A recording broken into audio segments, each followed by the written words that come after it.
दरअसल रिजल्ट तो दिल्ली का आया है, लेकिन हंगामा पूरे देश में बरपा है, खासकर कांग्रेस को लेकर।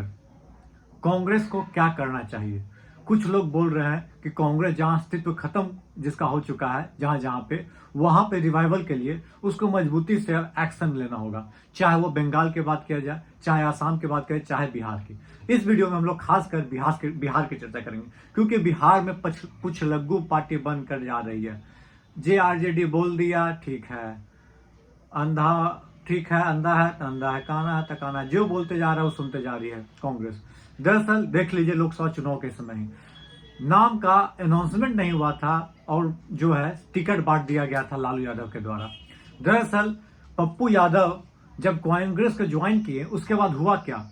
आपको हराने के लिए बोल दिया गया कि भाई किसी को वोट दीजिएगा, या तो ई पार या तो ऊपर, बिचवा वाला किसी को नहीं दीजिएगा। बताइए। और यदि पप्पू यादव कांग्रेस में आ जाते और वो जिस तरह से कहां पे पूर्णिया से सांसद बने, जिस तरह से पूर्णिया के सांसद बने, तो उनका सुपौल उपौल अगल बगल भी इम्पैक्ट अच्छा था। हो सकता है कि वो यदि प्रचार प्रसार करते, घूमते फिरते, तो शायद महागठबंधन को जो 9 सीटें आई है, 10 सीटें आई है, 12-15 तक 12 सीट पहुंच सकता था। और जो कॉन्फ्लिक्ट हो गया आपस में, टिकट देते चल गया लालू यादव अपने हिसाब से। हाँ, इसका कुछ फायदा भी आप बोल सकते हैं कि हुआ, जैसे कि औरंगाबाद में फायदा हुआ, राजा राम सिंह जो जीत कर आए वहां फायदा हुआ, बिल्कुल हुआ। वो तो सीपीआई का टिकट पर मिला था, सॉरी। तो जो टिकट पर फायदा हुआ कुछ जगह, लेकिन जिस लेवल पे होना चाहिए था बिहार में, उस लेवल पे नहीं हुआ। अब आ जाइए पिछला चुनाव, बोलिएगा 2020 में तो कांग्रेस ही हरा दी। कांग्रेस को आप सीट कौन सा दे रहे हैं, मैटर ये कर रहा है। जहां मेरा मजबूत पकड़ है उसको छोड़ के आप सीट कहीं और का दे रहे हो, तो बताइए हम कैसे लड़ेंगे, कैसे जीतेंगे? फिर हार का ठिकरा हमको फेर दो। 3 सीट दिया गया था सर मुकेश सहनी को। क्या वो डिजर्विंग आदमी है कि 3 सीट पर लड़ सकते हैं आज? क्या उनका कैडर उतना है कि 3 सीट पर जीतने लायक आदमी है? आप खुद अपने घर से, गोपालगंज से नहीं लड़ रहे हैं, उनको दे रहे हो। एक बात मैं पहले बोला, आज भी बोल रहा हूं। चलिए अब आते हैं। तो इसलिए मनमानी तरीका से आप जो काम करेंगे उसमें दिक्कत होगा, और कांग्रेस ये देख चुकी है। दूध का जला मट्ठा भी फूक फूक के पीता है। यदि कांग्रेस सीख लेती है कि जो मेरे को गलती हुआ, जिससे हम वंचित रह गए 2024 में सरकार बनाने से, उसमें 2-4 सीट बिहार से कम हो गया, बिल्कुल कम हो गया। और ये जीत बोलिए या एटीट्यूड बोलिए, उसके कारण बिहार में क्या हो सकता है? देखिए, आपके पास नेता उस बड़े लेवल पे फेस नहीं है। आगे क्या? अखिलेश प्रसाद सिंह है तो वो कहा जाता है कि भाई साहब है तो कांग्रेस में, लेकिन किसके बदौलत? आरजेडी के बदौलत राज्यसभा चल जाते हैं, या उनके बातों को ज्यादा रखते हैं, आरजेडी की बातों को। जितना मुखरता से कांग्रेस की बातों को रखना चाहिए उतना नहीं रखते। इसमें सच्चाई क्या हो तो आपको पता ही होगा। अब आते हैं दूसरे टॉपिक पे। दरअसल पप्पू यादव को यहाँ पे लाने से फायदा क्या हो, ये बताइए। फायदा ये है कि पप्पू यादव जो काम किए हैं 19 और उसके बाद कोरोना वायरस में, फ्लड में, उसके बाद जो इमेज था, इमेज मेक ओवर करने का काम हुआ उनका। उसके बाद क्या हुआ, फायदा क्या हुआ कि भाई साहब इंडिपेंडेंट एमपी बन कर आए हैं, तो उनका पकड़ अच्छा होता गया है।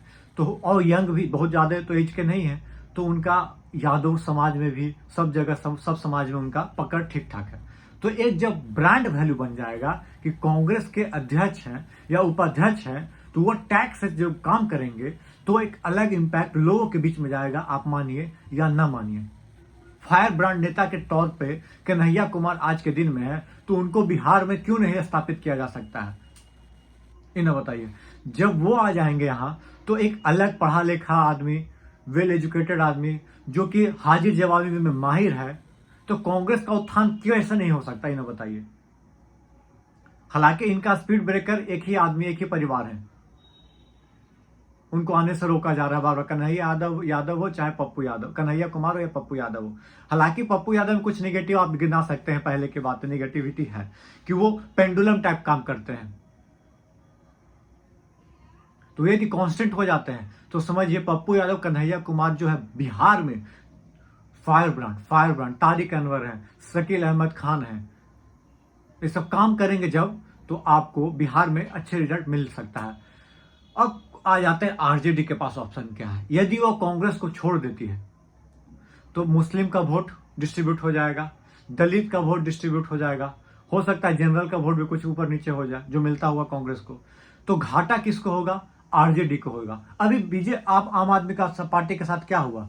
वो हरियाणा में 5-6 सीट मिल रहा था, वो बोले कि नहीं हम पूरे पे लड़ेंगे। घाटा किसको? जो मजबूत थी कांग्रेस, उसको घाटा होता है। अब आ जाए दिल्ली, दिल्ली में आम आदमी पार्टी के हम अकेले लड़ेंगे 70 सीट पे। कांग्रेस मजबूत, कांग्रेस कमजोर थी, कांग्रेस का 2.5% वोट बढ़ा, खत्म किया, किसको कर दी? आम आदमी पार्टी को। और हार जीत का अंतर कितना है? मात्र 2%। तो हो सकता है कि फिर तेजस्वी का सीएम बनने का सपना सपने रह जाएगा यदि वो मनाकर एक साथ बैठकर एक साथ बात करके नहीं चलेंगे। तो आप बोलिएगा कांग्रेस का कुछ है थोड़े ना बिहार में? नहीं है। उसके बावजूद 20 विधायक है कि नहीं? नहीं होने के बावजूद 20 विधायक है। कुछ हो गया तब क्या हो जाएगा, ना बताइए। तो कांग्रेस को खुद अपना रास्ता निकालना होगा, तब जाके सत्ता में आएगी। अभी उसके पास टाइम है, बैठने से काम नहीं चलेगा। उसके हर एक नेता को, बिहार के हर एक नेता को एक्टिव होकर काम करना होगा। चाहे वो हाँ शर्मा जी हैं, लेकिन हालांकि जनरल को बनाएंगे या नहीं बिहार का अध्यक्ष वो नहीं पता, लेकिन वो भी एक अच्छे नेता है।